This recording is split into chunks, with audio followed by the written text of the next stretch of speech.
दीदार दो, दीदार दो, दर्शन मेरे सरकार दो, दीदार दो, दीदार दो।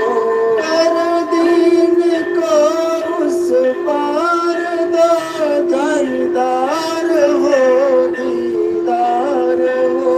कर दीन को उस पार दो, दीदार हो, दीदार हो।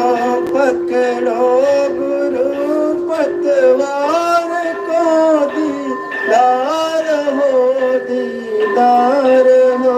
पकड़ो गुरु पतवार को, दीदार हो, दीदार हो।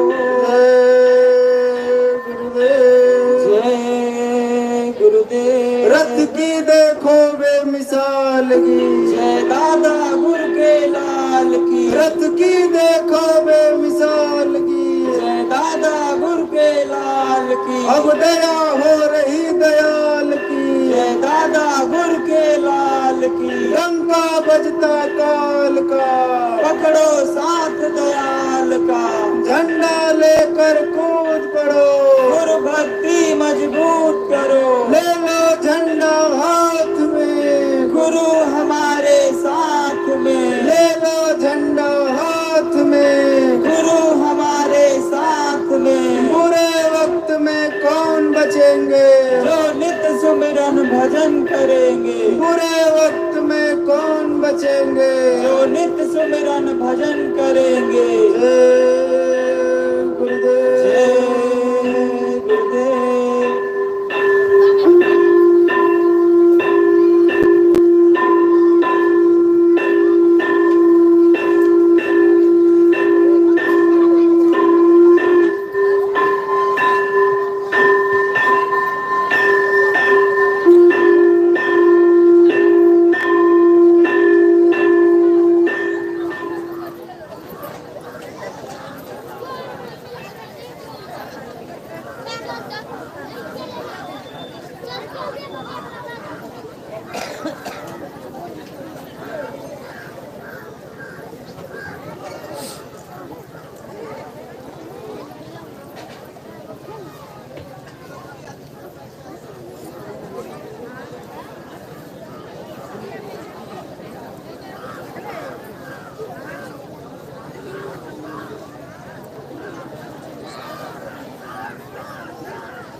चलो चलो जल्दी चलो, प्रेमियों दौड़ के आ जाओ, सत्संग का समय हो गया। सब लोग सामने आके बैठो ताकि एक एक वचन आपकी समझ में आ जाए। जब सामने आके बैठोगे तो तुम्हारे मन बुद्धि चित्त पर सत्संग वचनों का असर पड़ेगा, प्रभाव पड़ेगा, ये सब प्रभावित हो। वैसे आपने कितनी पूजा पाठ की, कितना हवन जप यज्ञ गंगा स्नान किया, लेकिन ये मन साफ नहीं हुआ, मन की गंदगी नहीं हटी, मन की एक भी गंदी आदत ठीक नहीं हुई। तुम्हारा ये सब करना व्यर्थ ही रहा। ये मन की शुद्धता और सफाई के लिए ऋषि मुनि महात्माओं ने साधन बनाए थे। सतयुग, त्रेता और द्वापर, ये तीन युग इसीलिए लाए गए। इनमें मन को, तन को और इंद्रियों को पाक साफ निर्मल पवित्र रखा जाएगा, क्योंकि आगे कलयुग आ रहा है। कलयुग में संत महापुरुष आएंगे, उनको ये लोग पहचान लेंगे। जिनका तन शुद्ध, मन शुद्ध, खान पान शुद्ध, इंद्रियां शुद्ध है, वही संत महात्माओं को पहचान सकते। बाकी ये ऋषि मुनि भी नहीं पहचान पाए, योगी योगेश्वर ये भी नहीं पहचान पाए, क्योंकि उस समय संत नहीं आए थे तो लेकिन गुप्त रूप में थे, प्रकट में कोई नहीं आया। खुल करके संदेश किसी ने नहीं दिया, घूम घूम कर जीवों को किसी ने नहीं जगाया और दया का पात्र नहीं बनाया। ये काम समृत मालिक का है। ये कोई ज्ञानी ध्यानी विज्ञानी ये काम नहीं कर सकता। ये समृत मालिक का काम है, क्योंकि जीवात्मा मालिक की, जीवात्माओं को जगाना, घर पहुंचाना, ये उनका काम। ये कोई ब्रह्मा, कोई विष्णु, कोई शंकर, कोई रामकृष्ण और कोई देवी देवता ये काम नहीं कर सकते कि तुम्हारी जीवात्मा को जगा के परमात्मा से मिला दो। ये काम किसी के बस का। तो कितना बड़ा तुम्हारा काम करने आए, जो किसी युग में किसी आई हुई शक्ति ने नहीं किया। वो काम समृत मालिक ने आपका करने का वादा किया।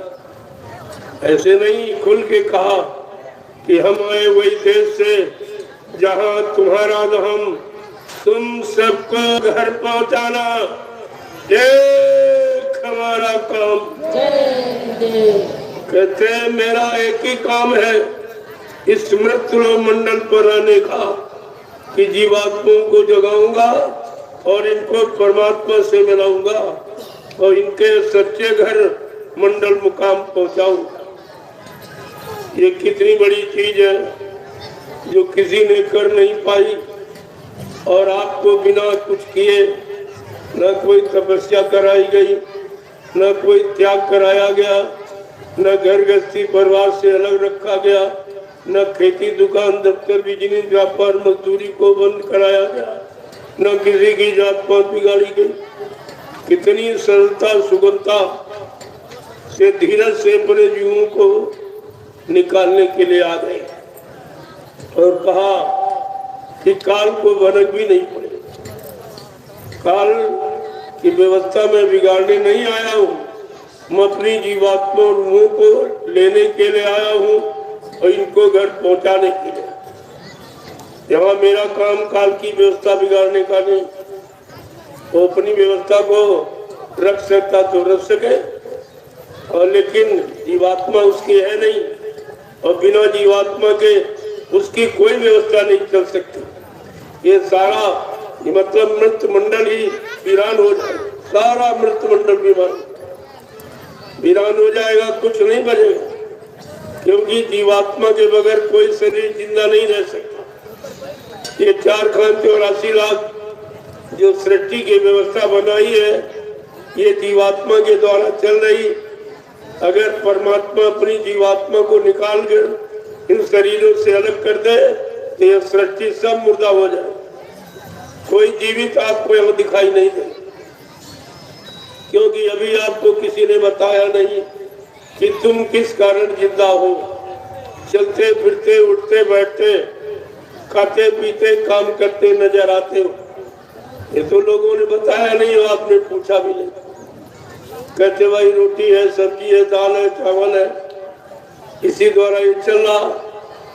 लेकिन जिस दिन जीवात्मा इस शरीर से निकल जाए और शरीर जमीन पर गिरा पड़ा हो फिर आप सब्जी रोटी दाल डालो इसे खड़ा कर सकते हो। ये सब्जी रोटी से खड़ा हो जाएगा। उसी समय ये आपको समझना चाहिए कि शरीर को चलाने वाली कोई शक्ति और है। वो क्या है? वो परमात्मा की चेतन जीवात्मा। जीवात्मा के बगैर ये कोई शरीर जिंदा नहीं रह सकता, चाहे पशुओं का हो, पक्षियों का हो, कीड़े मकोड़े का, आदमी इंसान का, कोई शरीर। अब ये कितनी बड़ी चीज आपके शरीर के अंदर है जो तुम्हारे शरीर को चला रही, लेकिन आज तक आपको किसी ने नहीं बताया ये शरीर कौन चला रहा, किसके द्वारा चल रहा है, वो कौन सी ऊर्जा, कौन सी शक्ति ताकत है। आपको किसी भी कथावाचक ने और किसी ज्ञानी विज्ञानी ने मतलब यानी ये आपको नहीं बताया, केवल शरीर इंद्रियों के साधनों में लगाए रखा कि तुम शरीर इंद्रियों से पूजा करो, पाठ करो, तीर्थ करो, व्रत करो, हवन जप तप यज्ञ गंगा स्नान करो। तो इससे क्या मिलेगा? तुमने ये कभी पूछा उनसे कि शरीर इंद्रियों से जो शुभ कर्म हम कर रहे हैं या करेंगे उससे हमें क्या मिलेगा? ना आपने पूछा न उन्होंने बताया। शरीर इंद्रियों से जो भी अच्छा बुरा करोगे वो शरीर इंद्रियों को मिलेगा, आत्मा से उसका कोई संबंध नहीं। आत्मा तो शरीर से बिल्कुल अलग। यहाँ ये नाके पर बैठी, जहाँ पर महिलाएं मेहंदी लगाती है, पुरुष चंदन लगाता है, ये स्थान, ये बैठक जीवात्मा, इसके नीचे जीवात्मा कभी नहीं आती। जो नीचे इंद्री द्वार है, नीचे गंदगी है, जीवात्मा पाक साफ निर्मल पवित्र है, वो इसके नीचे कभी नहीं आती। मन गंदगी में उतर गया और भोगों में फंस गया, इतना फंस गया कि सारी शक्ति उसने अपनी नष्ट कर दी। अब बिल्कुल ज्ञानी निपंग हो गया, जैसे लंगड़ा चल नहीं सकता, अंधा देख नहीं सकता, बहरा सुन नहीं सकता, ऐसे ये मन बिल्कुल इतना कमजोर हो गया, निर्बल हो गया, न ये वहां से आ सकता है न इधर उधर जा सकता, इतना बेचारा फंस गया।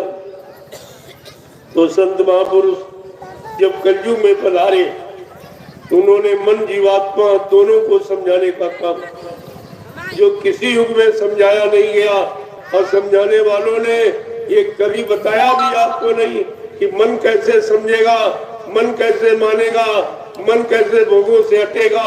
ये तो आपको आज तक किसी ने बताया। ये पहले जीवन का तुम्हारा पहला अवसर, जो आज आपको ये चीज बताई जा रही है कि जब तक मन पाक साफ निर्मल नहीं होगा, कोई जीवात्मा, न ब्रह्मा न विष्णु, न राम न कृष्ण, न देवी न देवता, न शंकर न हनुमान, किसी से मिल नहीं सकते। गंदगी में कोई पूजा स्वीकार नहीं होती। और तुम्हारा इस समय तन भी गंदा, मन भी गंदा, इंद्रियां गंदी, खान पान गंदा, संग सोबत गंदी, कर्म भी गंदे, तो तुम कैसे मिलोगे? अरे रामचरितमानस को पढ़ के तो देखो, उसमें क्या लिखा। गोस्वामी जी महाराज गृहस्थ संत थे, उन्होंने गृहस्थी में रहकर और परमात्मा को प्राप्त किया, अपनी जीवात्मा को पाक साफ निर्मल पवित्र कर।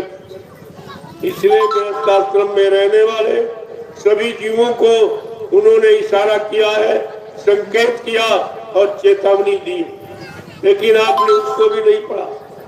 तुम केवल भाषणबाजी और मतलब मनोरंजन यही सब करते रहते हो।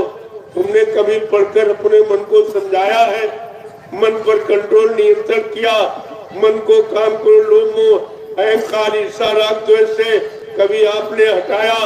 कभी ये गंदगी आपने हटाई? कुछ नहीं किया, ऐसे बैठे रहते हो। गोस्वामी जी महाराज ने लिखा है कि भगवान राम कहते हैं कि हमको कौन मिलेगा, कौन हमको पाएगा। बड़े साफ शब्दों में लोगों ने कहा क्या ब्राह्मण पाएगा? कहते नहीं। क्या क्षत्रिय भाई सर्जन? कहते नहीं। आप मंदिर बनाने वाला? कहते नहीं। पूजा करने वाला? कहते नहीं। गंगा नहाने वाला? कहते नहीं। ये कोई नहीं पाएगा। कौन पाएगा? किन्नीर महल मान जन सो मोई पावे, मोए छालछी द्रह कपट नहीं भावे। कितना साफ साफ लिखा। भगवान राम कहते हैं कि जिसका मन निर्मल पाक साफ पवित्र होगा वो मुझको पाएगा। न गंगा नहाने वाला, न मंदिर बनवाने वाला, न पूजा पाठ तीर्थ करने वाला, ये कोई नहीं पाएंगे। जिसका मन पाक साफ निर्मल पवित्र होगा वो मुझको पाएगा, क्योंकि हमको कपट और ये छल और बेईमानी, ये धोखाधड़ी, ये व्यभिचार कुपचार, ये हमको बिल्कुल पसंद नहीं। और आज तुम सब लोग यही कर रहे हो। जो भगवान को पसंद नहीं वही तुम कह रहे हो, तो फिर भगवान मिलेगा क्या? इसीलिए आपको मिला नहीं आज तक। जितने पंडा पुजारी मंदिरों में रहते पूजा करते, उनसे पूछो तुमने जिसकी पूजा वो कभी मिला? कई स्वप्न में भी तुमको दर्शन दिया उसने? क्या तुमसे कुछ कहा? कुछ कोई नहीं पूछता। सब अलाधुंध दरबार था, जगंधा पुण्य अंधा और ताते मच गई अधाधुंधा। यहाँ तो अधाधुंध मची है, पत्थर के नाम पर, कागज के नाम पर, पानी के नाम पर, तीर्थ के नाम पर, मूर्त के नाम पर, रामायण के नाम पर, गीता के नाम पर, कुरान के नाम पर, बाइबल के नाम पर, वेदों के नाम पर लूट मची। यहाँ ये लूट मची और लिखा क्या है? राम नाम की लूट है। लूट सके तो लूट, नहीं अंत काल पछताओगे जब प्राण जाएंगे। कहा भगवान नाम की, प्रभु नाम की लूट जहाँ मची हो वहां जाओ, प्रभु नाम को लूट लो, अपने अंदर बैठा लो और उसके अनुसार अपनी रहनी गहनी बना लो। या तो आपके लिए, लेकिन न किसी ने ये जाना और न किसी ने आपको बताया, तो सारा संसार उसी में फंसा, सब जड़ में फंस गए। चेतन को भूल गए, जबकि आपको बताया गया आत्मा चेतन, परमात्मा चेतन। आत्मा के लिए जो संत महापुरुष नाम जगाते वो भी चेतन, और चेतन मुल्क से मंडल से नाम लाया जाता है इस मृत लोक मंडल में जड़ जीवों को जगाने के लिए। ये चेतन नाम किस लिए लाया गया? चेतन नाम किस लिए जगाया गया? कि जड़ शरीरों को चेतन बनाने के, इनको चेतन का ज्ञान कराने के लिए ये नाम समय पर जगाया गया। त्रेता में योगियों ने हरि नाम जगाया, द्वापर में ऋषि मुनियों ने राम नाम जगाया, त्रेता में यानी राम नाम जगाया गया और द्वापर में कृष्ण नाम जगाया। तो कलयुग में भी कोई नाम होना चाहिए। जब हर युग का प्रमाण है, विधान है, इतिहास है कि हर युग में नया नाम जगाया गया, इसके लिए जीवों के लिए। अब यह जो नाम जिस मंडल मुकाम से आता है उस नाम का स्मरण करने से, गुणानुवाद करने से, उसके अनुसार चलने से वो नाम उस लोक तक पहुंचा सकता। ये नाम की निजी महिमा, लेकिन सत्यलोक नहीं पहुंचा सकता कोई नाम, क्योंकि जीवात्मा सत्यलोक की रहने वाली, वो ब्रह्मा के ब्रह्मलोक की नहीं है, वो विष्णु के विष्णुलोक की नहीं है, वो शिव जी के शिवलोक की नहीं है, वो राम के साकेत लोक की नहीं है, वो कृष्ण के गोलोक की नहीं है, वो भी देवी देवताओं के देवलोक की नहीं। जीवात्मा सत्यलोक सच्चिदानंद विधान, जब तक वहां से कोई नहीं आएगा और नाम को नहीं जगाएगा तब तक इन जीवात्माओं को उसके घर कोई पहुंचा नहीं सकता। इसलिए अब की बार कलयुग में जब कलयुग के जीव गुरु को भूल गए, संतों को भूल गए, सदगुरुओं को भूल गए, तब ये परम संत सच्चा सतलोक यानी निवासी अनामी महाप्रभु स्वयं मानव चोला धारण करके मृत लोक मंडल पर आए। किसके लिए? अपनी रूहों जीवात्माओं को जगाने के लिए और जगाकर इनको घर पहुंचाने के लिए, इनको आवागमन से रहित करने के लिए, जन्म मरण से छुटकारा दिलाने के लिए, काल माया के कर्मों के जाल से निकालने के लिए, ये सब काम करने के लिए आए। जो काम यहाँ पर किसी नाम ने नहीं किया, न सज्जू के हरि नाम ने किया, वो नाम जितने थे वो काल शक्तियों के नाम। काल शक्तियां इस काल देश में जो काल की व्यवस्था बिगाड़ रहे थे उनको समझाने के लिए नहीं माने तो मार काट दिया। लेकिन संतों ने इसे स्वीकार नहीं किया। संहार कभी सुधार नीति नहीं होती, ये तो हत्या है। हत्या और हिंसा कभी शुभ कर्म में नहीं गिनी जाती, इसलिए संतों ने इसे स्वीकार नहीं किया। उन्होंने कहा मैं परिवर्तन करूंगा और कलयुग का अनोखा परिवर्तन करूंगा। न मारकाट होगी, न हिंसा हत्या, न खून खराबा, न किसी को अपमानित किया जाएगा। मैं अपनी विशुद्ध वैचारिक क्रांति के द्वारा देश दुनिया में परिवर्तन करके दिखा दूंगा। और जीवो, मैं तुम्हारी वो पूजा करा दूंगा जो रामकृष्ण की नहीं हुई। रामकृष्ण ने तो मारा काटा, खून खराबा किया, इसलिए लोग मारे भय के पूजा करते। प्रेम बस नहीं, भय बस पूजा करते। लेकिन कलयुग का परिवर्तन ऐसा नहीं। कलयुग का परिवर्तन बिल्कुल अलग थलग, और वो संतों के द्वारा, वो काल शक्तियां नहीं, दयाल शक्तियों के द्वारा। और दयाल कभी मार काट नहीं करता, दयाल कभी सजा नहीं देता, बल्कि जीव के गुनाहों पापों को माफ करता। ये भी काम तुम्हारा कोई नहीं कर सकता। तुम करोड़ों रुपए किसी को दो, कहो कि हमारा एक पाप काट दीजिए, एक पाप माफ करा दीजिए, ये काम किसी के बस में।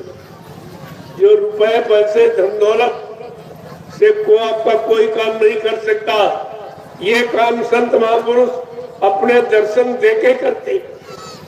गोस्वामी महाराज ने लिखा है, संत दरस किम पातक डरई, और संतों के दर्शन मात्र से पापों का क्षय हो जाए। कितना बड़ा काम जो सृष्टि में रुपए पैसे धन दौलत सामान शारीरिक शक्ति से नहीं हो पाया, वो कलयुग में संत महापुरुष अपना दर्शन दीदार देके जीवों को पाक साफ निर्मल पवित्र करते। उन्होंने तो यहाँ तक कहा कि सन्मुख जी वह हो मोए जबई और जन्म कोटि अग्ना सो तबही। अगर एक बार जीव हमारे सन्मुख आके खड़ा हो जाए और आत्म समर्पित भाव से मैं उसके जीवे अनंत यानी मतलब जन्मों के पाप को नष्ट कर सकता हूँ। कितनी बड़ी शक्ति ताकत लेके आए, लेकिन आपने सत्संग तो सुना नहीं कर, किसी ने आपको बताया नहीं। यहाँ तो कथा वार्ता सुनाई जा रही, ये नहीं बीते समय की जानकारी जो तुम्हारे सामने कभी नहीं आएगा और कभी लाभ भी उसका नहीं मिलेगा, तो उसको सुनाने सुनने से मतलब क्या निकले। सुनाने वालों को तो दान दक्षिणा मिल रहा, लेकिन सुनने वालों तुम्हें क्या मिल रहा? तुम तो खाली के खाली बैठे हो, जेब तुम्हारी खाली हो रही, जेब किसी की भर रही, और तो यानी उनको तो नगद मिल गया, जो कथा सुनाई उनको नगद दक्षिणा। और किसी ने पूछा महाराज हमें क्या मिलेगा? कहा तुमको पुण्य मिलेगा। कल कब कहते बाद में, कब बाद में मिलेगा? कहाँ जन्म होगा, कहाँ लेने वाला कहाँ देने वाला जाएगा, किन गांव में तनी ग्रामों में प्रांतों में जिलों में कहाँ पैदा होगा, ये कोई जानकारी नहीं। केवल भ्रमित करना कि यानी जो खर्चा कर रहा उसको कुछ नहीं मिल रहा, और जो मतलब खर्चा नहीं कर रहा उसकी जेब भर रही, और खर्चा करने वाले से कहते तुमको पुण्य बात नहीं, तुम्हारी पुण्य हो गई उधार और आज तक नहीं मिली। न मिलने का स्थान बताया, न मिलने का गांव कोई प्रांत जिला बताया, भाई कहाँ हमारी पुण्य किसके द्वारा कहाँ मिलेगी, कोई जानकारी दी आपको? कहते वो तीर्थ में चले जा, जहाँ कोई सुनने वाला लेने वाला देने वाला कोई फरियाद प्रार्थना सुनने वाला है नहीं, क्योंकि वहां तो पत्थर लगा। ये पत्थर क्यों लगाया गया? यानी पत्थर जैसे तुम्हारे दृढ़ विचार होने चाहिए। भक्ति के भाव विचार पत्थर जैसे दृढ़ होने चाहिए, जो सर्दी गर्मी बरसात का कोई प्रभाव नहीं पड़ता, एक समान वो खड़ा रहता। इसी तरह तुमको भक्ति के मार्ग में यानी मतलब इसी तरह खड़ा रहना है। ये पत्थर का प्रमाण है कि दृढ़ता और मजबूती। इसलिए जब विदेश में कॉन्फ्रेंस की गई तो उसमें हर देश के गार्ड भगवान को मैंने बताया गया कि किस देश का गार्ड भगवान कैसा रखा जाए, तो सब देशों का तो बता दिया गया। लेकिन जब भारत का नंबर आया तब एक बुजुर्ग बैठे थे, उन्होंने कहा रे भाई भारत का भगवान बहुत सोच समझ के बनाना। क्या मतलब? कहा भारत का आदमी लालची, बगैर लालच के भगवान के पास भी नहीं जाए, बगैर लालच के भगवान को भी नहीं माने, इसलिए बहुत सोच समझ के बनाना। तो जब भारत का नंबर आया तो ये पत्थर का भगवान बना। कहा ये पत्थर का भगवान जब से मंदिर के दरवाजे खुल जाएंगे सुबह शाम तक ये भगवान बहुत पैदा करेगा, लेकिन एक पैसा भी खर्च नहीं करेगा। बहुत पैदा करेगा, एक पैसा खर्च नहीं करेगा, न खाएगा न पिएगा न लेगा न देगा। इसलिए भारत का भगवान लोगों को पसंद आया कि रात दिन भर कमाएगा, हम ही को देगा और अपना कुछ खर्च करेगा। एक वो कैसा सोच समझ के व्यवस्था तुमको फंसा दे, वैसे तो निकालने की है, ज्ञानियों के लिए तो निकलने की है, और मूर्खों को फंसने की है, वो तो बच जाएगी। और फंसी गए, ये जितने फंसे सब मूर्ख है। मूर्ख का मतलब क्या? जो अपनी मुंह की रखे, न किसी की सुने न किसी की माने, और अपनी बनी ताने, उसको कहते मूर्ख। गोस्वामी महाराज ने क्या लिखा? मूरख हृदय न चेत, चाहे गुर मिले विरंच सब। जदब सुधा बरसे अमी, फूले फले न बेत, और चाहे गुरु मिले विरंसम, मूरख हृदय न चेत। कहा अमृत बादल अमृत की बरसात क्यों न करते, लेकिन बेत में फल फूल नहीं आते। जो बेत आपने देखा चलते पकड़कर, इसके पेड़ में कभी फल फूल नहीं लगता। कहा कितना भी बादल कोशिश करें, अमृत की बरसात क्यों न कर दे, फूले फले न बेत, बेत का पौधा कभी फूलता फलता नहीं। इसी तरह कितने ज्ञानी विज्ञानी ध्यानी मिल जाए, लेकिन मूर्ख जो अपने सिवा किसी की बात न सुनता है न मानता है, केवल अपनी बनी कहता, वो अपनी मुंह की रखता है, उसे कहते मूर्ख, जो अपने मुंह की रखता। इसलिए सब कुछ लिख डाला, कुछ बाकी नहीं रखा कि तुम्हें कहां से मिलेगा और कौन तुम्हें देंगे और कहां से तुम्हारा नुकसान हो जाएगा। ये हानि और लाभ तुम्हारे लिए सब बताई गई, लेकिन तुमने एक भी वचन संत महापुरुषों का नहीं माना। आज आप परेशानी में चले गए हो। जो आज जीवे परेशान है, तरह तरह की बीमारी, बाबा जी ने बहुत पहले कहा था कि नई नई बीमारियां होंगी, एक की दवा 100 में न मिलेगी। लाशें सड़े पड़ेंगी घर घर में, उठाने वाले मिले न यार, जमाना बदलेगा। ये कोरोना काल ने सब दर्शा दिया, बाबा जी की सारी बातों को सिद्ध कर दिया। कोई लाश उठाने वाला घर का नहीं था। ऐसी बीमारी से भयभीत कर दिया कि कोरोना का मरीज को कोई छुएगा नहीं। तो इतना यानी भेदभाव की पत्नी पति को नहीं छू रही, पति को घर में नहीं रखना चाहती, कोई सेवा नहीं करना चाहती, का इसको कोरोना हो। ऐसा भय लोगों ने पैदा कर दिया, सारे रिश्ते ही खत्म हो। जो समाज परिवार को चलाने के लिए आपने रिश्ते नाते बनाए थे, वो सब कोरोना ने खत्म किया। और था क्या, कुछ नहीं, केवल एक झूठा प्रचार था। कोरोना के बारे में तो बाबा जी ने 6 नवंबर 1986 को बताया। महात्मा कितने पहले आने वाले खतरे की जानकारी दे दी, लेकिन तुम मानो तब तो, सुनो तब तो।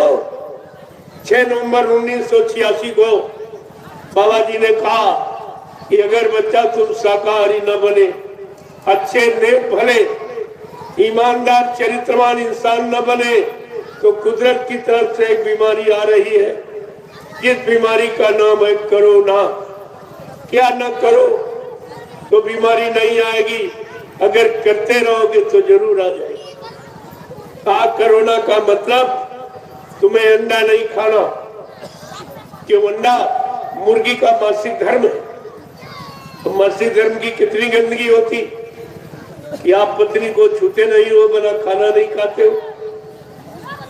ये कितनी गंदगी मासिक धर्म की। और जब सारे नौजवानों को पढ़े लिखे सब इस समय सब्जी की दुकानों पर भीड़ कम मिलेगी, लेकिन अंडे की दुकान पर भीड़ बहुत मिलेगी और सब खा रहे मुर्गे का मांस। इसलिए तरह तरह की नई नई बीमारी, डॉक्टर वैद्य हकीम पता ही नहीं लगा पा रहा कौन सी बीमारी है, और 1 मिनट में खत्म। ये बीमारी कहां से आ रही? जब तक बीमारी के आने का स्रोत नहीं बंद किया जाएगा, बीमारी कोई नहीं बंद करता। कोई दवा, कोई डॉक्टर वैद्य हकीम बीमारी को खत्म नहीं कर सकता। मैं चैलेंज के साथ कहता हूं, जहां से बीमारी पैदा है, जब तक वो स्थान नहीं रोका जाएगा, वहां विराम नहीं लिया जाएगा, तब तक कोई भी हिंदुस्तान का कितना ज्ञानी ध्यानी वैज्ञानिक क्यों न हो, कोई बीमारी खत्म नहीं कर सकता। और आज आप देख लीजिए, नित्य नई बीमारियां। तुमने कितने डॉक्टर बना दिए झोला छाप, गली गली दौरे घूम रहे, बीमारी कम हुई। कितने दवाखाने मेडिकल स्टोर खोल दिए, बीमारी कम हुई। कितने हॉस्पिटल बन गए, यानी मतलब, लेकिन बीमारी कम हुई। बीमारी तो हजारों गुना और आगे बैठी, क्योंकि जब तक जिससे बीमारी पैदा हो रही वो जगह वो रास्ता बंद नहीं किया जाएगा, तब तक बीमारी पर कोई नियंत्रण नहीं कर सकता।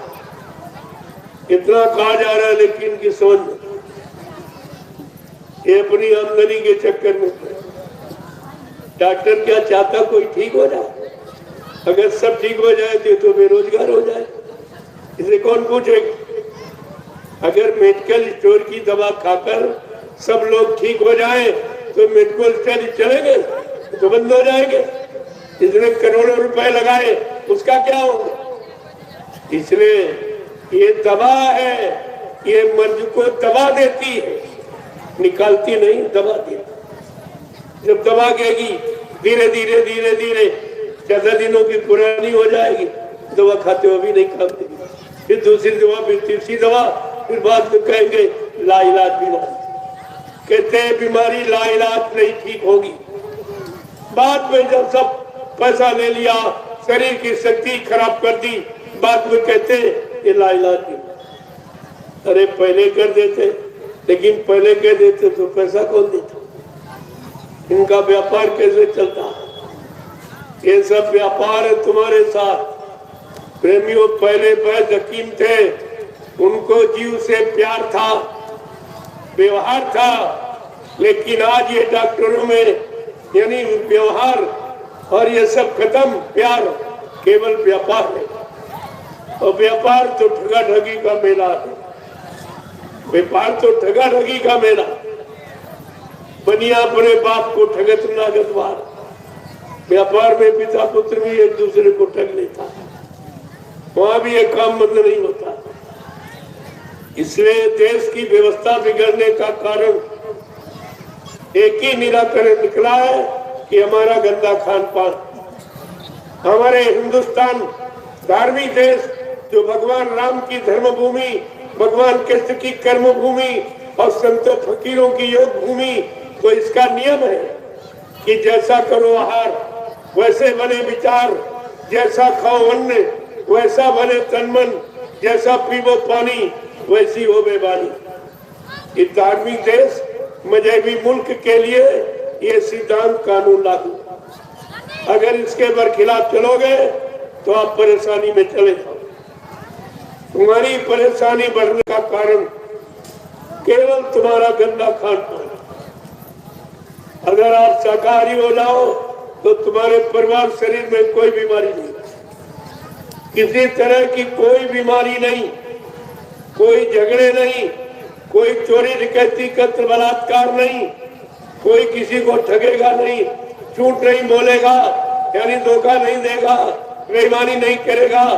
अगर आप शाकाहारी हो, जब शाकाहारी हो जाओगे तो सदाचारी बन जाओगे, सदाचारी बन जाओगे तो ब्रह्मचारी यानी ब्रह्म विचार तुम्हारे में पैदा हो जाए, फिर कोई किसी को नहीं ठगे, सब एक दूसरे से प्रेम का व्यवहार करेंगे, एक दूसरे की सेवा करेंगे, सेवा लेंगे, एक दूसरे पर रहम और दया करेंगे। लेकिन अगर शाकाहारी नहीं हो तो देख रहे हो क्या हो रहा, भाई भाई में लड़ाई झगड़ा, बाप बेटे में लड़ाई झगड़ा, पति पत्नी में लड़ाई झगड़े, जात पातियों में, हिंदू मुसलमान सिख ईसाइयों में, ब्राह्मण क्षत्रिय व सज्जनों में, राजा और रैयत में, यहाँ तक मंदिर और मस्जिद में भी जगह हो। ये सब झगड़े क्यों फैल गए? गंदे खान पान के कारण। जैसे आपने गंदा खाया तो आपके विचार खराब हुए, गंदा पिया, शराब है, गांजा, भांग, अफीम, जो बुद्धि के विवेक ज्ञान को नष्ट करने वाले, जैसे आपने पिया तो ये बुद्धि पागल हो गई। अब यहाँ पड़े हो, वहां पड़े हो, नाली में नंगे पड़े, कुछ नहीं समझ में आ जा, माँ बहन बेटी बहू की पहचान खत्म कर दी। तो ये कितना बड़ा नुकसान। शराब से खराब कोई नशा नहीं, उसका नाम ही है शराब। शराब इससे बड़ा कोई खराब नशा नहीं। शराब पीने से तन खराब, मन खराब और धन खराब, परिवार खराब और समाज खराब और समाज में तुम्हारा सम्मान खराब। ये कितनी खराबी है।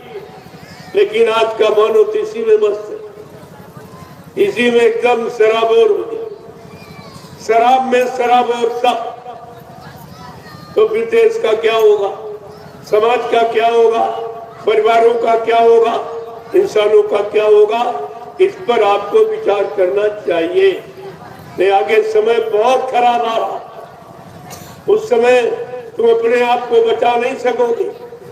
ये गांव और शहर कस्बे ये सब खाली पड़े होंगे, इतने मकान खाली हो जाएंगे, कोई रहने वाला नहीं दिखाई देगा। और तुम आज एक एक इंच जमीन पे झगड़ा करते, क्योंकि तुमको अपना भविष्य नहीं मालूम कि आगे कितना खराब समय आ रहा। ये सब धरा का धरा रह जाएगा। जो तुमने इकट्ठा किया है तुम इसको ले नहीं जा सकते साथ, चाहे करोड़ों 50 करोड़ जमा कर लो, एक नई पाई लेके नहीं जाते, क्योंकि यहाँ का नियम है, ये काल माया के देश का नियम।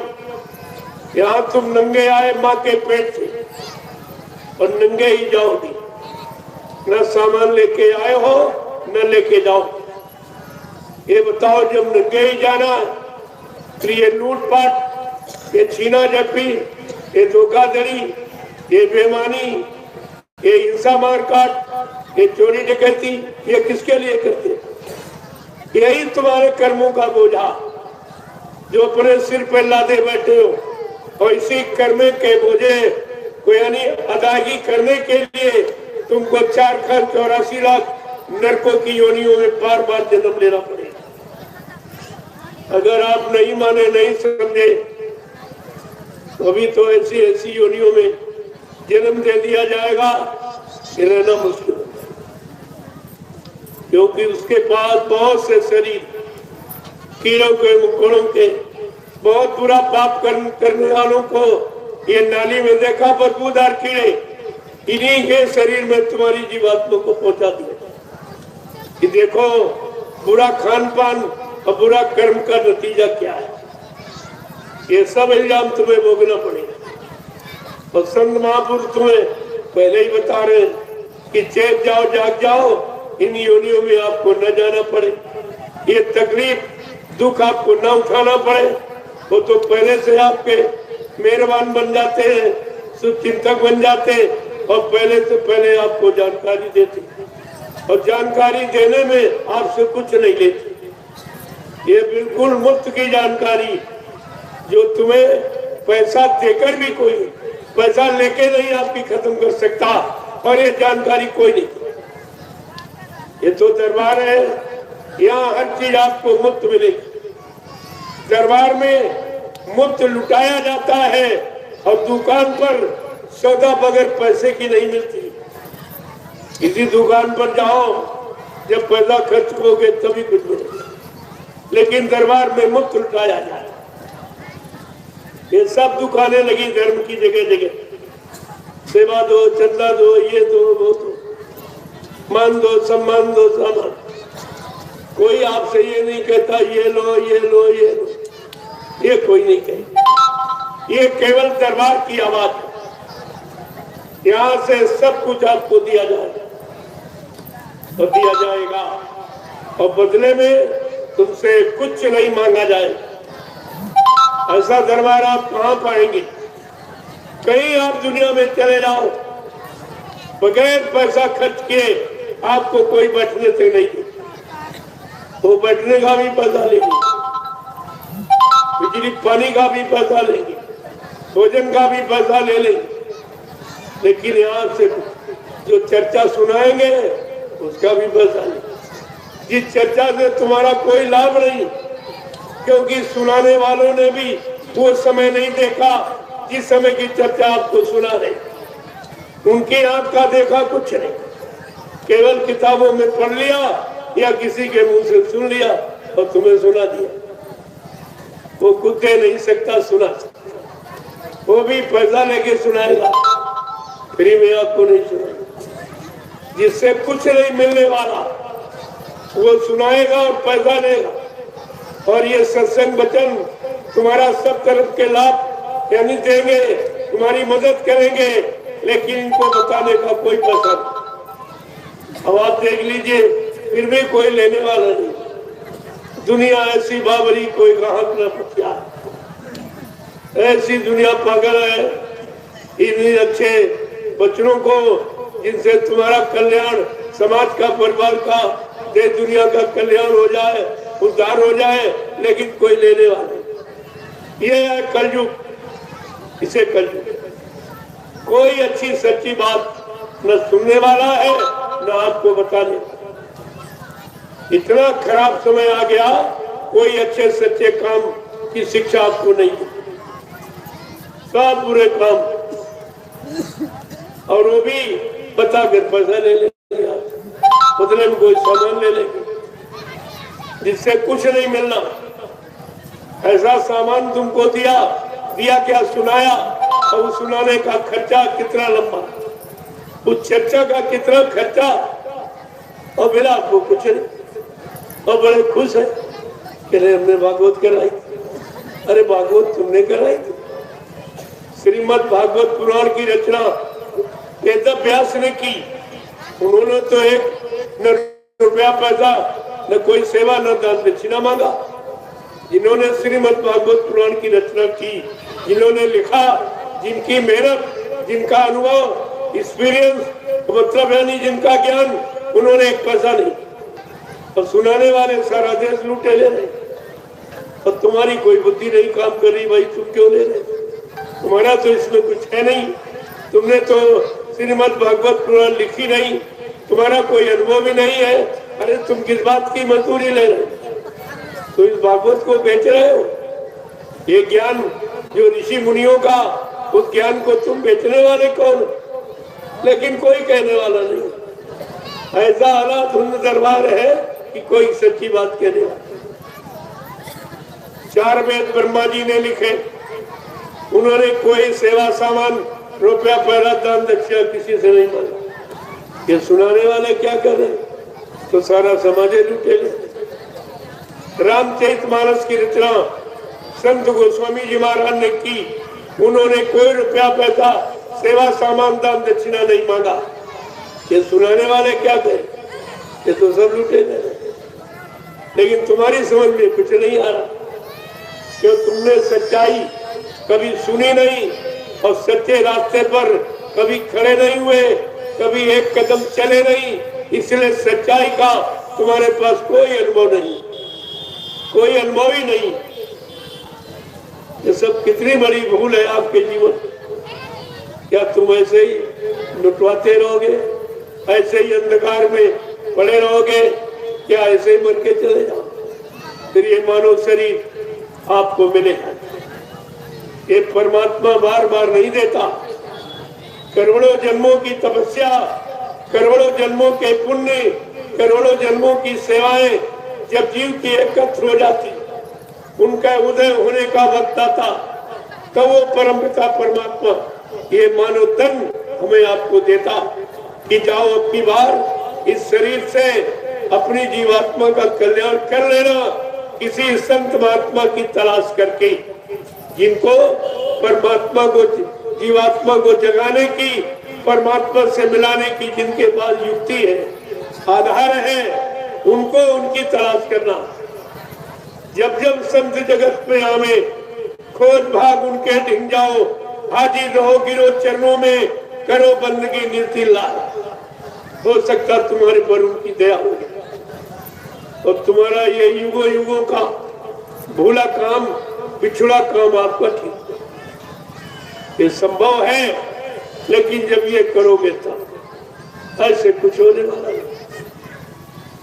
आप तो आपको ये जबरदस्ती मौका दे दिया। आपको जाना भी नहीं पड़ा, खोजना भी नहीं पड़ा, कुछ आपको नहीं करना, और ये सब खुजाया और बना के तैयार करके, और ये मसाला आपको दिया जा रहा है कि तुम, मैं जानता हूं कि आप धर्मात्मा महात्मा नहीं बन सकते, त्यागी तपस्वी आप नहीं बन सकते, नेक भले ईमानदार आप नहीं बन सकते हो, तो कम से कम शाकाहारी बन जाओ।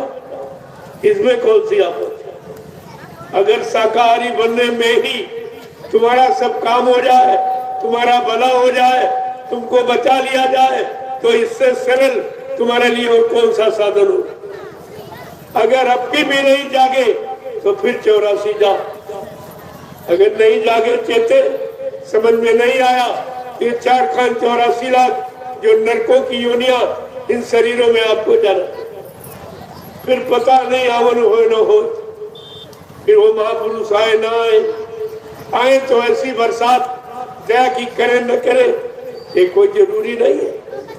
लेकिन जो आए हैं, अगर वक्त से समय से जाग जाओ और समय से अपना काम बना लो तो उससे बड़ा कोई बुद्धिमान नहीं। वही बुद्धिमान है जो समय से जाग जाता है, अपने बिगड़े काम को बना लेता है, वो समय का बुद्धिमान व्यक्ति कहलाता है। ये जानकारी आपको रखनी थी। इतना समय खराब आ गया कि भाई भाई पर विश्वास खत्म, बाप को बेटे, बेटे को बाप पर विश्वास खत्म, पति को पत्नी पर, पत्नी को पति पर विश्वास खत्म, राजा का रैयत पर, रैयत को राजा पर विश्वास खत्म, गुरु का शिष्य पर और शिष्य का गुरु पर विश्वास खत्म। ये सब विश्वास। और लिखा क्या है?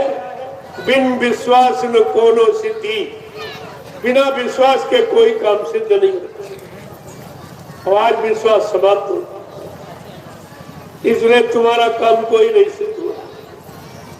जो भी काम करते हो उसमें फेल, जो भी काम करते हो उसमें बरकत नहीं, उसमें घाटा हो रहा, परेशान भी हो रहे हो, तकलीफें आ रही, कर्जा बढ़ गया, परेशानी बढ़ गई, झगड़े झंझट बढ़ गए। आपको क्या मिला? इतने जीवन में आपको क्या मिला? क्योंकि तुमको जीवन जीने का ढंग नहीं आया। ये जीवन कैसे जिया जाए? अरे ये खाना पीना है तो पशु पक्षी भी कर रहे, जो 6 कर्म है शरीर के वो भी सारे शरीर करते, पशु भी करता है। 6 कर्म कौन है? आहार, निद्रा, भय, मैथुनस्य, खाना पीना, सोना और कमाना, मल मूत्र त्याग करना, आल औलाद बच्चे पैदा करना। ये तो पशु पक्षी भी करते और यही तुम कर रहे हो। तुम्हारे उनमें अंतर क्या? तुम्हारे में, पशुओं में, पक्षियों में, कीड़े मकोड़ों में क्या अंतर? जो वो करते वही तुम करते। तो जीवन आपका पशुवत हो गया, फिर तुम्हें इंसान कैसे कहा जाएगा? जब इंसान के कोई कर्म नहीं है, इंसानियत छू के नहीं निकली, हैवानियत सब पर सवार हो गई, तब आपको इंसान कैसे खाए? ये 6 कर्म। लेकिन मानव शरीर सत्कर्म के लिए मिला, 7वां कर्म।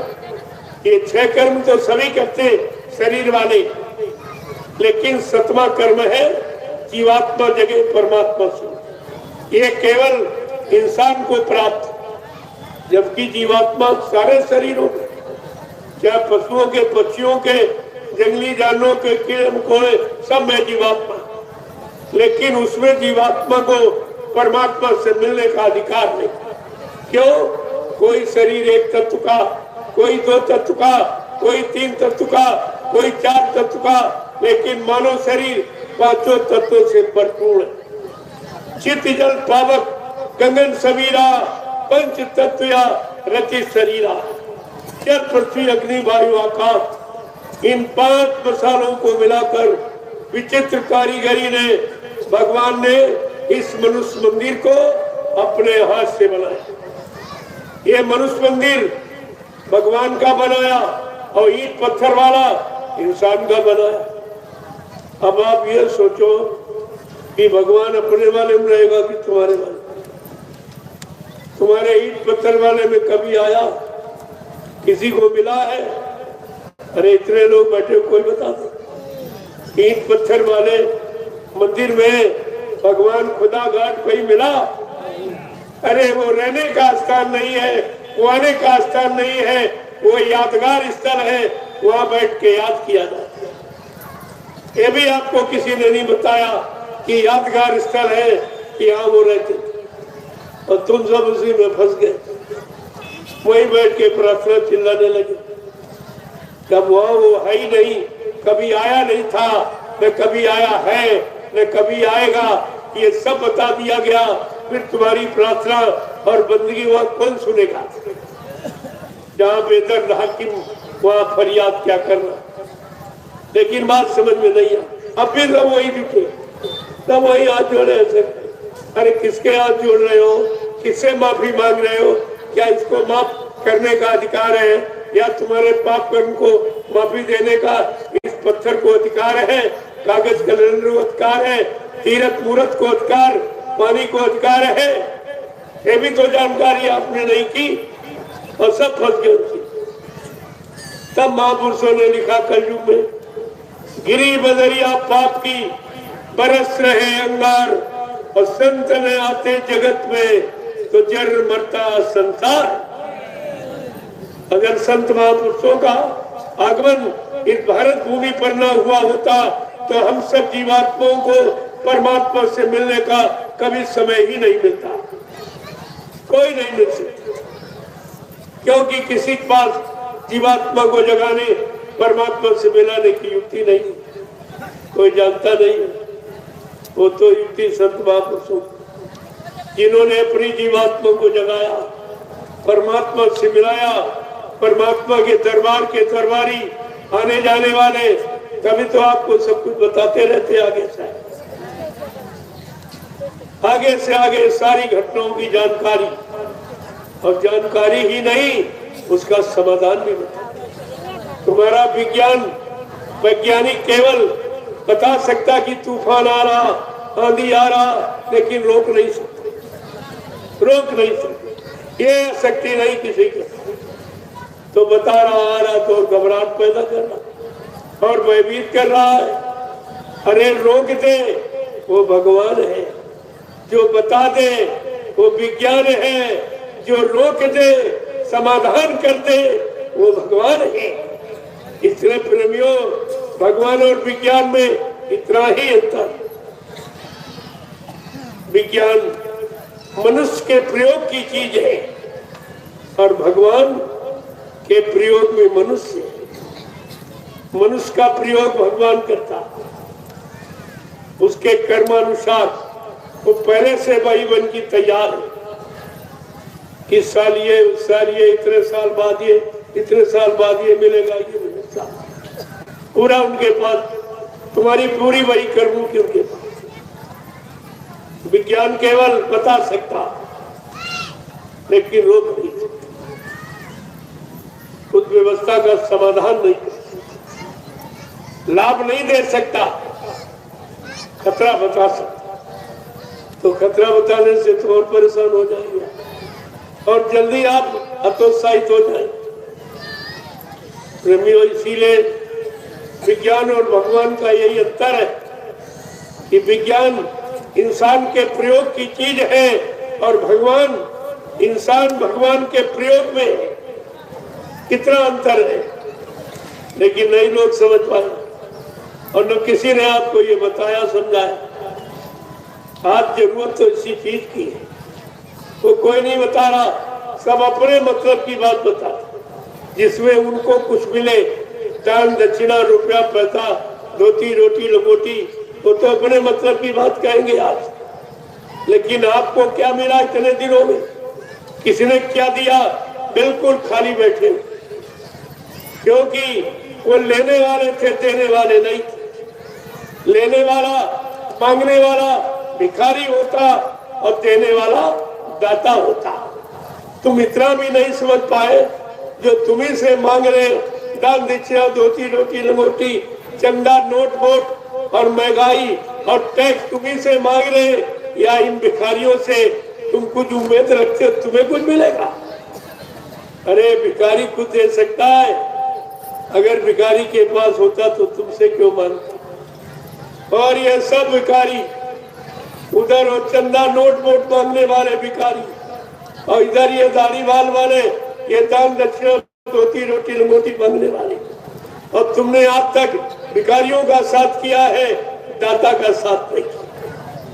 दाता एक, भिखारी सारी दुनिया, जो सबको दे रहा, सबको देता है और देने का जिसके पास भंडार है, कभी देने से कम नहीं होता और बढ़ता है, उसको कहते हैं दाता। आपको जिसने नाम डाल दिया वो दाता, जो जीवात्मा का कल्याण करा सकता है, जीवात्मा को मानव तन दे सकता बार बार, जब तक उद्धार नहीं करा लेगा, प्रेमियों उसको कहते दाता।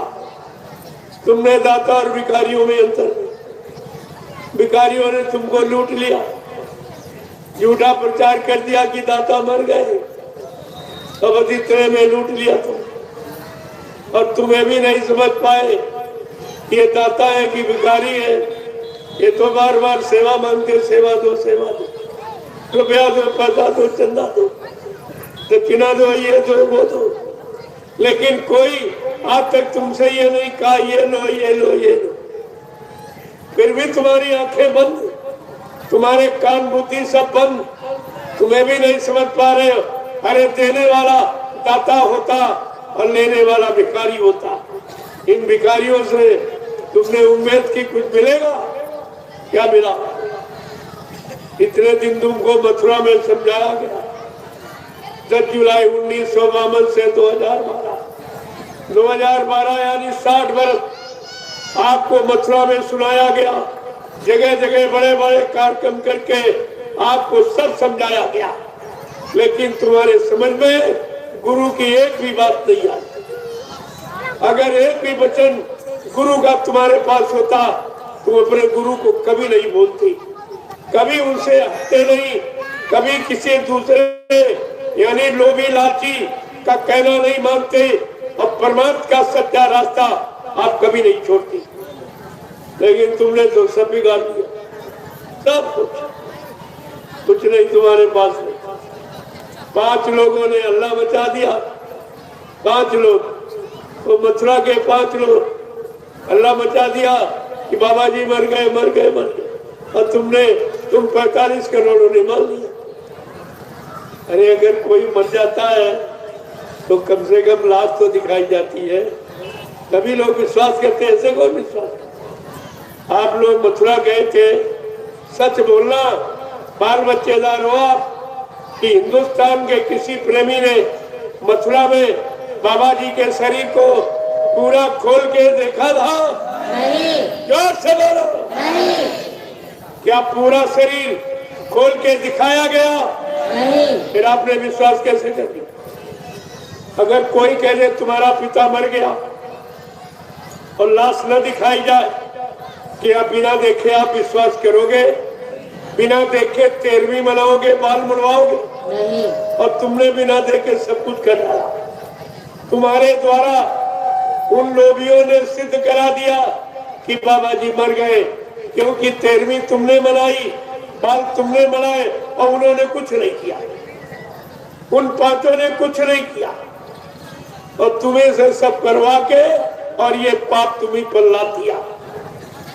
तुम गुरु के गुनहगार बन गए, गुरु के दोषी बन गए, गुरु के पापी बन गया।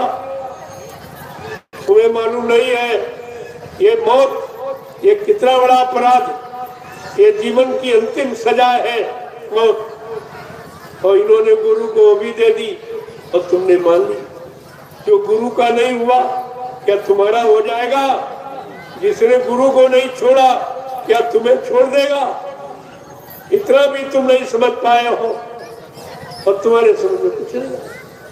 अरे तुम्हारे गांव मोहल्ले में, परिवारों में कितनी मौत हुई होंगी, आपने सबको देखा होगा। क्या जब इंसान मर जाता है, क्या उस मुर्दे शरीर को क्या कमरे में बंद करके ताला डाल के रखा जाता? नहीं। ये मथुरा में तो सब किया गया। अगर ऐसा कोई करे तो पुलिस तुरंत उठा के उसको जेल में बंद कर देगी, कहेगी तुमने जहर दे के मारा या फांसी लगा के तभी तुम लाश को छिपा रहे। ये छिपाने का कारण क्या? क्या मुर्दे को ताले में बंद करके रखा जाता? क्या कभी सुना देखा तुमने ऐसा? और दूसरा इन्होंने नाटक क्या किया, फिर एक उसको, उस पुतले को शीशे में बंद कर दिया। क्या तुमने कभी ऐसा कहीं देखा सुना कि मुर्दे को शीशे में बंद किया जाता, कि सामने लाश सबके सामने खोल के रखी जाती, ताकि सब लोग देख ले, किसी को अविश्वास न हो, विश्वास हो जाए कि हाँ सही में इसकी मौत हुई, लेकिन तुम्हारे साथ तो ऐसा कुछ नहीं किया, फिर तुमने कैसे मान लिया? इससे बड़ा और कोई पाप है? अरे मुर्दा किसको कहते हो? जिससे तुम्हारी दुश्मनी होती, उससे दुश्मन से कहते तेरा पति मर जाए, तेरी पत्नी मर जाए, तेरा भाई मर जाए, तेरा बाप बेटा मर जाए, उसके लिए कहते। इन 5 ने जो ये प्रचार किया कि गुरुजी मर गए, ये कितना बड़ा अपराध, और तुमने उनका सहयोग किया। तुम्हें ये मालूम नहीं है ये कितनी बड़ी तुमको सजा मिलेगी? क्या है? गुरु निंदा सुने जो काना, पाप लगे गौघात समाना। जो गुरु की निंदा अपने कानों से सुनता है, उसको गौ हत्या के बराबर पाप लगता। ये तो पाप तुम सब ने किया, सब ने गुरु को मुर्दा कहा, और अब भी कह रहे हैं ये पाप करना अभी नहीं बंद कर, अभी तो, जबकि इतनी बड़ी जानकारी दे दी गई, इतना बड़ा प्रमाण प्रस्तुत किया गया। 17 अक्टूबर 2017 को हाई कोर्ट इलाहाबाद ने फैसला दे दिया, इन दोनों को अवैध माना। चाहे उज्जैन वाला हो, चाहे मथुरा वाला ड्राइवर, इन दोनों को कोर्ट ने अवैध माना है, और ये इनको खारिज कर दिया गया, और बाबा जी को जीवित माना गया। अरे तुम कहाँ भाग के जाओगे? मैं तुम्हारे पीछे ही खड़ा हूँ, मैं तुम्हारे पीछे ही खड़ा हूँ, कहाँ तुम भाग के जाओगे? मैं पूरे हिंदुस्तान में ये घूम घूम कर ये पूरी जानकारी प्रेमियों को दे रहा हूँ, और प्रमाण सहित। मैंने कहा तुम मौत का एक प्रमाण सिद्ध कर दीजिए, मैं जिंदगी के 1000 प्रमाण तुमको दे दूंगा, हजारों प्रमाण दे। इसलिए प्रेमियों, आपको ये सब सोचना है। अगर बाबा जी के सत्संग वचन को आप लोगों ने याद रखा होता, तो आप तुम शंका के शिकार नहीं बने। अपने गुरु में आपको शंका नहीं, गुरु में शंका होती है कि गुरु समस्त शंकाओं का निवारण करता है, सारी शंकाओं का निवारण करता है गुरु। और तुमने गुरु में ही शंका की, जो तुम्हारी जीवात्मा के कल्याण के लिए आया और तुमको पार ले जाने का वादा किया, और तुम उसी में शंका कर बैठे। अब तुम्हें कौन पार करेगा? इसलिए मैं कल भी पूछा था, आज भी पूछूंगा, रोज पूछूंगा। ये बात तो रोज ही आपसे पूछू। आप सत्य बताना, आप बाल बच्चेदार हो।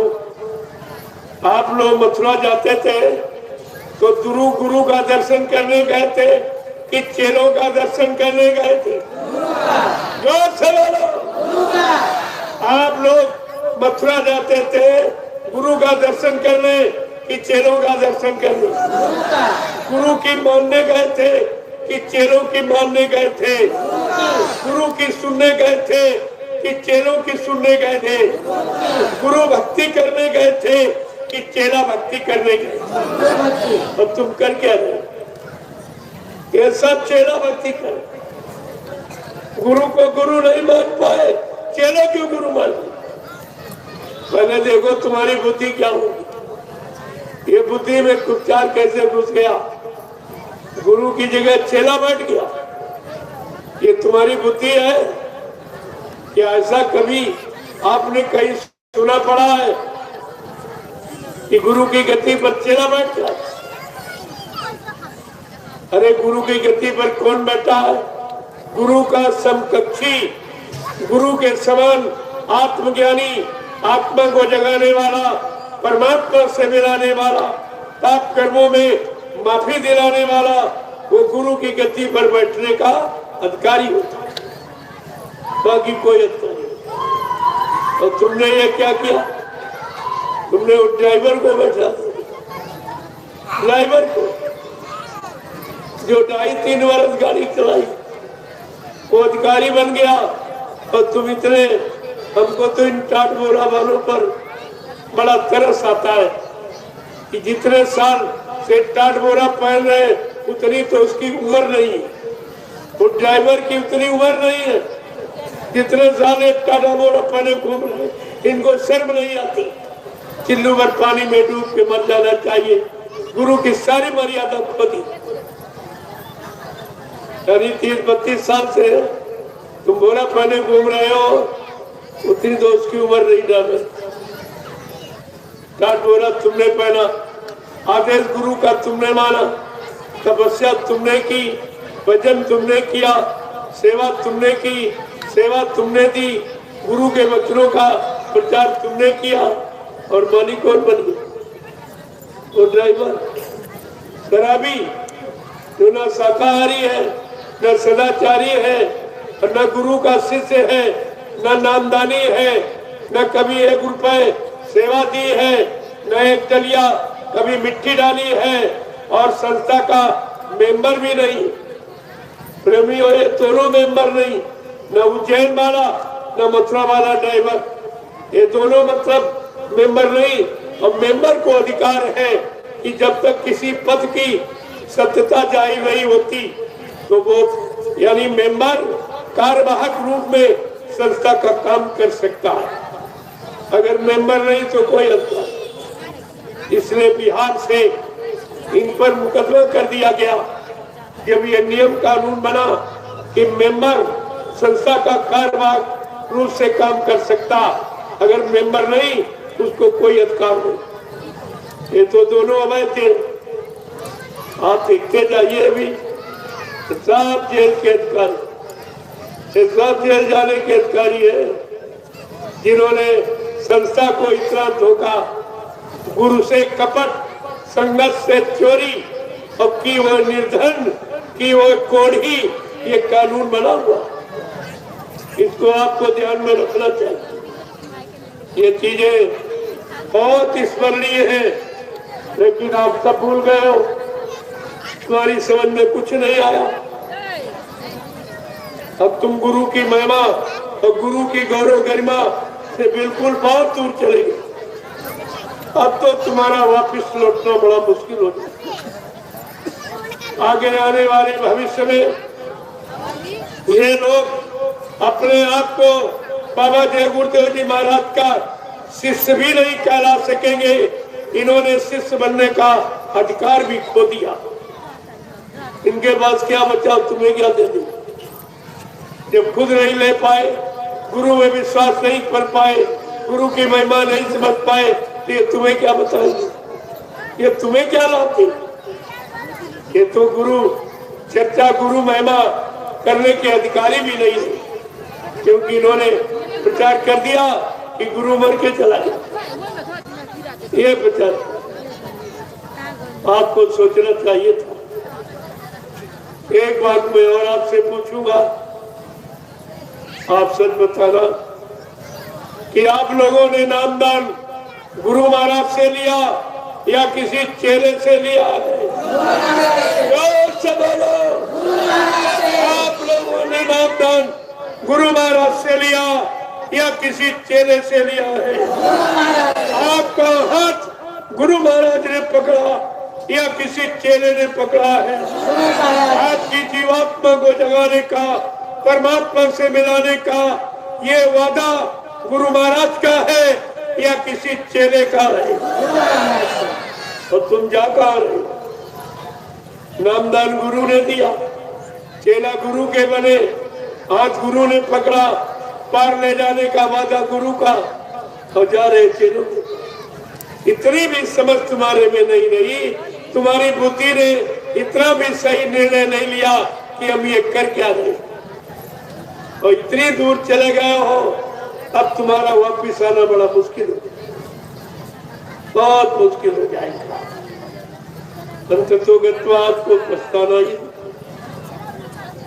बाबा जी ने पहले ही आपसे कह दिया कि अभी महात्मा समझा रहे, सब तरह से मना रहे, तुम्हारे पाप कर्मों में माफी करा रहे, परमार्थी सेवा करा। अगर तुमने इनकी बात को न माना, इन पर न विश्वास किया, आगे कुदरत खड़ी है, अपने एक डंडे लपड़ थप्पड़ में 20 करोड़ का वारा न्यारा सेकंडों में कर देगी। बाबा जी ने क्या कहा, और जितने ये काले नीले पीले हरे लाल झंडे लिए घूम रहे, ये सब अपने झंडों को फेंक कर अगर तुम्हारे जय गुरुदेव प्रभु नाम के झंडे के नीचे अगर ना आ जाए तो इस बाबा को बाबा मत कहना। प्रेमियों, कितनी बड़ी सच्चाई गुरु की। तुमने अपने गुरु की सच्चाई को भी पानी में फेंक दिया। तुम्हारे पास तो कोई सच्चाई है ही नहीं, तभी तुम झूठ में फंस गए। लोभी लालचियों ने आपको बहका दिया। बाबा जी ने पहले ही आपसे कहा था कि मेरे यहाँ बच्चा सत्संग में कुछ काल के जू भी आ जाते हैं। काल ने उनकी ड्यूटी लगाई है कि जाना सत्संग सुनने मत देना, लोगों गुरु के वचनों पर विश्वास मत करने देना, उनका टकटकी लगा के दर्शन करने मत देना, उनको नाम की कमाई मत करने देना। अगर ये सब जीवात्माएं जाग गई, अपने घर चली जाएंगी तो मेरा देश खाली हो जाए। फिर मैं राज किस पर करूंगा? काल को इतनी चिंता है, जब से दयाल ने काल की नगरी में अपना चरण रखा तब से काल को इतनी चिंता है जीवों को बहकाने की, भरमाने की, भटकाने की।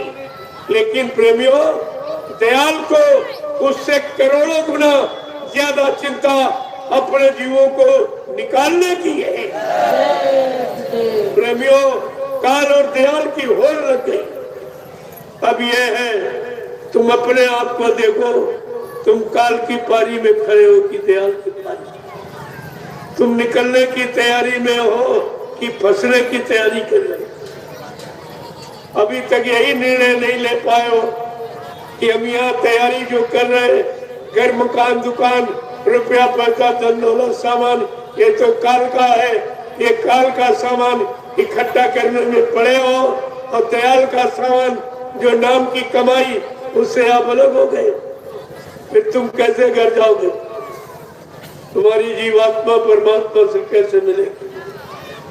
तो अभी तुम यही नहीं समझ पाए हो कि हम काल का सामान इकट्ठा कर रहे हैं कि दयाल। सब उसी के सामान में जुटे पड़े। यहाँ आते हैं, यहाँ भी वही मांगते, शादी करा दीजिए, ये दे दीजिए, नौकरी दे दीजिए, व्यापार चला दीजिए, ये घर मकान दुकान जमीन। हमने कहा तो काल का सामान, तुम काल का सामान पहले से लिए बैठे हो। जिस दरबार में दयाल का सामान दिया जा रहा, वहाँ भी तुम काल का सामान मांगते हो।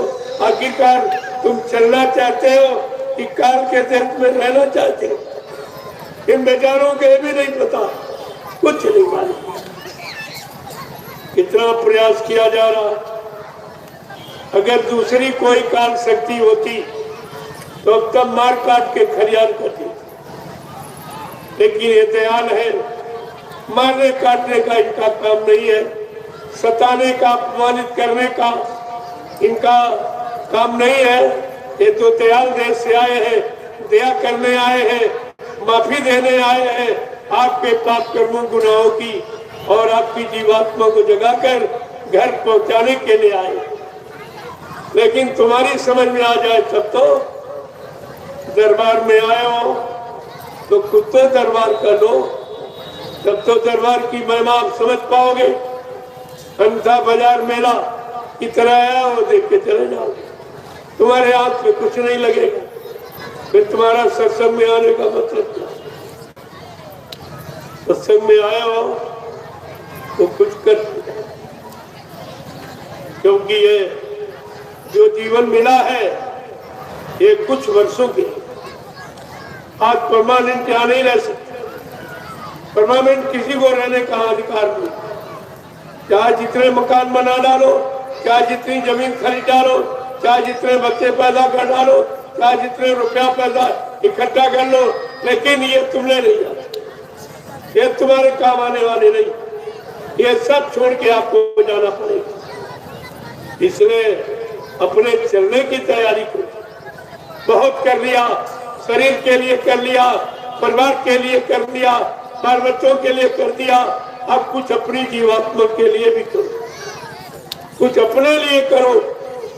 क्योंकि जो तुमने किया है वो सब सामान यही का यही छूट जाएगा, केवल जीवात्मा जाएगी। अगर जीवात्मा को नहीं जगाया, परमात्मा से नहीं मिलाया, तो ये काम अधूरा, तुम्हारा जीवन अधूरा रह जाएगा। फिर दोबारा ये मौका आपको मिलेगा नहीं, ये बार बार नहीं मिलेगा। इसलिए अब की बार मिला है तो उसका काम और बड़ा सरल है। अभी रहते रहते बहुत सरल। कहा था हमारे बच्चों को अगर कोई तकलीफ दिखाई देगी तो मैं बहुत सरल कर दूं। अब कितना सरल कर दिया और ये भी कह दिया कि भवसागर भरमो नहीं, ये प्रताप हमार, अरे निश्चय करके मान ले तो तुरंत उतारू पार। अरे केवल मान ले, जान ले, पहचान ले, तो विश्वास कर ले, मैं तुरंत तेरी जीवात्मा को तेरे घर पहुंचा। अब तो इतना सरल कर दिया, आंख भी बंद करनी, कान भी नहीं बंद करनी, माला भी नहीं घुमानी, केवल विश्वास कर। ये तो विश्वास के लिए माला सुमरन जाना आपको बताया गया। इसी तरह आपको गुरु पर विश्वास, गुरु के बताए रास्ते पर विश्वास, गुरु की दी हुई नाम की युक्ति पर विश्वास हो, इसलिए ये बताया गया। बाकी अगर अपना बना लो तो काम हो गया। आपको करना कुछ नहीं, अपना बनाना। जब तुम्हारे बन जाएंगे तो तुम्हारा काम करेंगे, नहीं बनाओगे तुम्हारा काम और कोई करेगा। भाई अपने को, अपने की चिंता हो तो पड़ोसियों को चिंता थोड़ी हो कि बने कि बिगड़े, यह सब आपको ध्यान में रखना चाहिए। लेकिन आपने कुछ किया, महापुरुष समझा के इसीलिए कहते हैं कर ले निज काज जवानी में, इस 2 दिन की जिंदगानी में, मेहमान जवानी जाती है फिर लौट कभी ना आती है। रे मूड है इसे मत खो देना, क्यों किस्से और कहानी में। कर ले निज काज जवानी में, इस 2 दिन की जिंदगानी में, मेहमान जवानी जाती है फिर लौट कभी ना आती है। रे मूड है इसे मत खो देना, क्यों किससे और कहानी में। देखो किस तरह से कहते कि भगवान इसी में मिलते हैं, भगवान इसी में मिलते हैं, क्यों ढूंढे पत्थर पानी में। भगवान इसी में मिलते हैं, क्यों ढूंढे पत्थर पानी में। कर ले निज काज जवानी में, इस 2 दिन की जिंदगानी में, मेहमान जवानी जाती है फिर लौट कभी ना आती है। रे मूड है इसे मत खो देना, क्यों किससे और कहानी में। लोगों महापुरुषों ने किस तरह एक एक बात को खोल के रखा कि किस तरह से तुम भ्रमित हो, किस तरह तुम भ्रमित हुए हो, शंका संदेह भूल भ्रम में चले गए हो। ये भूल भ्रम शंका संदेह तुम्हारी कैसे मिटेगी हटेगी, उसी के युक्ति बताते, ये उसी की युक्ति। बड़े सब समझा के जीवों को समझाने के लिए तरह तरह के प्रमाण दृष्टांत आपको दिए जाते। किसी तरह तुमको अपनी बात समझ में आ जाए, अपना सच्चा कर्म धर्म आपकी समझ में आ जाए, ताकि आपको सच्चा लाभ मिले। इसलिए कहते हैं और बार बार समझा दी कि जिंदगी में हजारों का मेला जुड़ा, ये हंस जब जब उड़ा तब अकेला उड़ा। न राज राजे रहे न कोई रानी रही, और सिर्फ कहने को झूठी कहानी रही।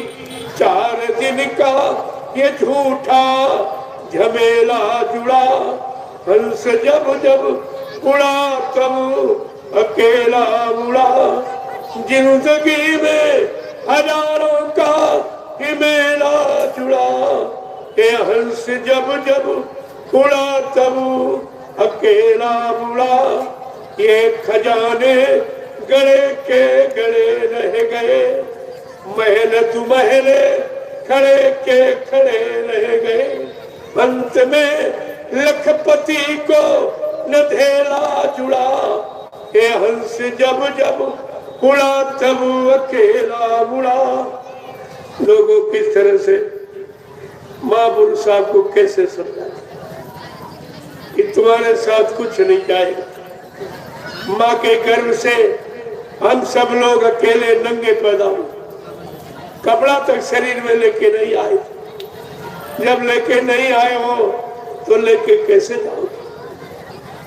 लेके भी नहीं कुछ जाओगे, खाली हाथ आए खाली हाथ। लेकिन ये बात समझ में नहीं आ रही क्योंकि तुम उसी को जोड़ गांठ में लाते पड़े। खेती करते, दुकान दफ्तर, बिजली, व्यापार, मजदूरी, इससे पूरा नहीं पड़ा तो चोरी करते हो, झूठ बोलते हो, छल कपट, बेईमानी, धोखाधड़ी, ये सब करते हो। जबकि आपको ये मालूम कि तुम्हारे साथ कुछ जाने वाला नहीं। फिर ये चोरी है, छीना झपटी है, किसके लिए? जब कुछ नहीं जाएगा तो किसके लिए कर?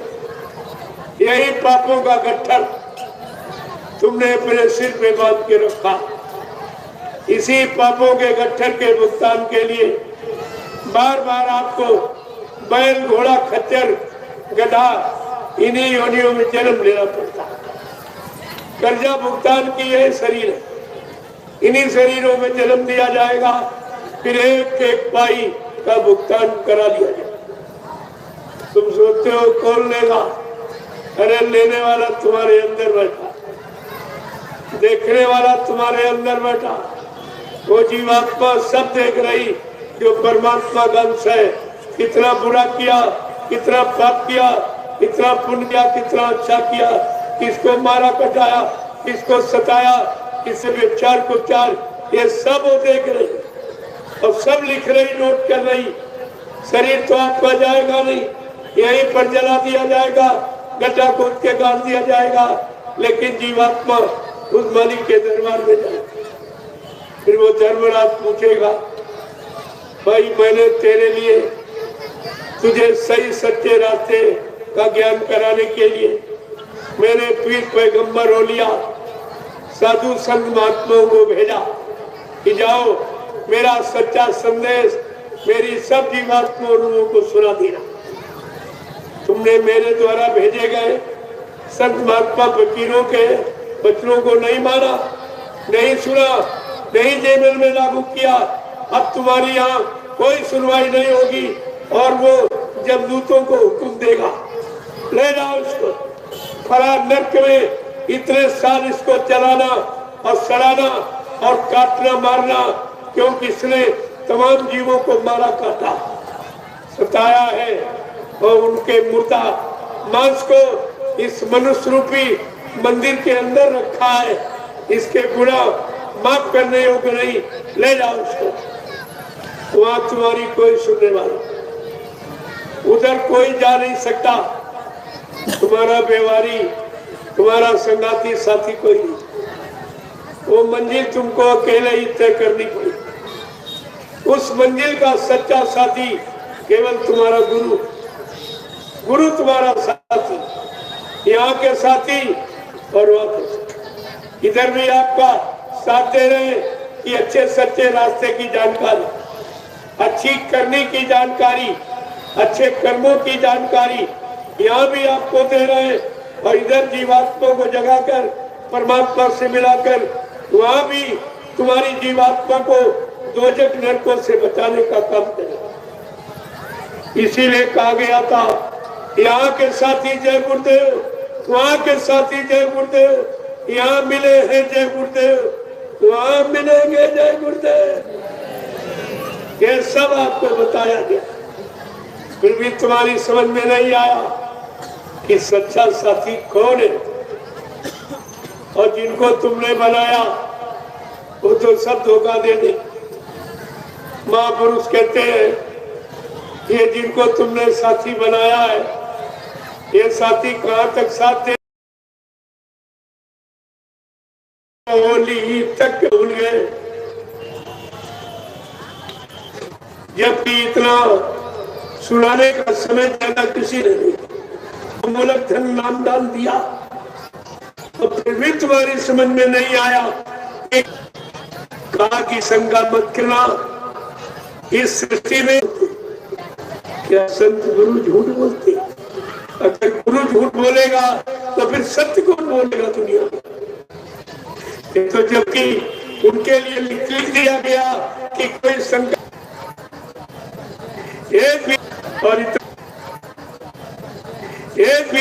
और इतना भारी नुकसान अपने बाबा जी हमको नाम पावर दे गए, तो मैं ये व्यक्तिगत नहीं होता।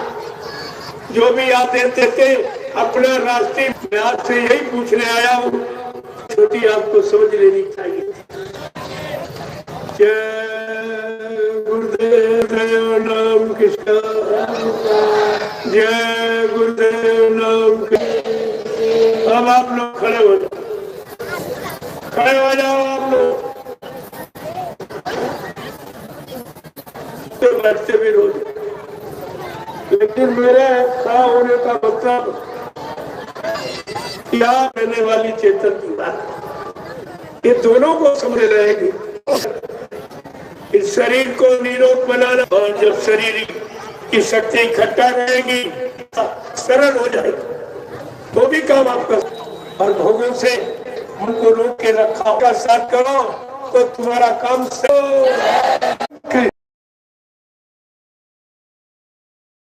तुम्हें क्या लोभ लालच का घड़ा भर गया, संगत को लूटा, गुरु को भरा, जो फूटेगा बस, विनाश निश्चित है। इसे अगर समय के पहले जाग जाओ, चेत जाओ, तो अच्छी बात है, आपका काम हो जाए। आपके काम के लिए तो ये सब किया ही जा रहा, लेकिन बदले में आपसे कुछ नहीं, ऐसे काम आदेश का पालन कर रहा हूँ। आपने गाड़ी दे दी, के प्रेमियों को देगा, जरूरत पड़ने पर देश में और खाएंगे पहनेंगे और रहेंगे उस देश का, यानी उन्नति उत्थान से उसे आपको ऐसा विचार करना चाहिए। इसलिए सतयुग का मतलब है सत्य की व्यवस्था। ये झूठ की, ये पाखंड की, ये बनावट की, ये दिखावट की, ये बेईमानी की व्यवस्था चलने वाली नहीं है। अब ये समय खत्म हो गया। हुई है संत राज भारत माँ, अब बचाए बची है ना, बाबा जय गुरुदेव की वाणी तब दिखाई पड़ी है। ये सब आपको दिखाई दे, थोड़ा इंतजार आप कर लीजिए। जो जो कहा गया है या कहा जा रहा, ये सब तुम्हारे सामने लाके खड़ा कर जाएगा। जय गुरुदेव। अब आप लोग लाइन से खड़े हो जाओ, मैं आप सबसे मिल लूं, क्योंकि कुटी में इतनी जगह नहीं कि आपको मिला तो वहां मिलूं, या इतने लोगों से एक बार की मिला नहीं जा सकता, तो आपसे मिलने की व्यवस्था बना। एक लाइन में पुरुष, एक में अभी मैं 1 घंटे में आपसे मिले लेता। जय गुरुदेव। किसी चीज को पाने के लिए कुछ तपस्या कर लेनी चाहिए। जो सबसे पीछे खड़ा वो तपस्या कर, जितनी देर में हमारे पास तक आएगा उतनी उसकी तपस्या मान ली जाएगी, उसको एक्स्ट्रा लाभ दे दीजिए, अतिरिक्त लाभ उसे मिलेगा। प्रसाद के अलावा प्रसाद में और कोई दुआ दिया शामिल कर दी जाएगी, उसको अतिरिक्त लाभ मिलेगा, क्योंकि वो इंतजारी करके तपस्या करके आया। इसलिए भागादौड़ी मत करो, बहुत प्रेम शांति के साथ जो चीज हिंदुस्तान में कहीं नहीं मिल रही आप यहाँ ले लीजिए। ये बिल्कुल अनोखा दरबार है। जय गुरुदेव।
Hey, tell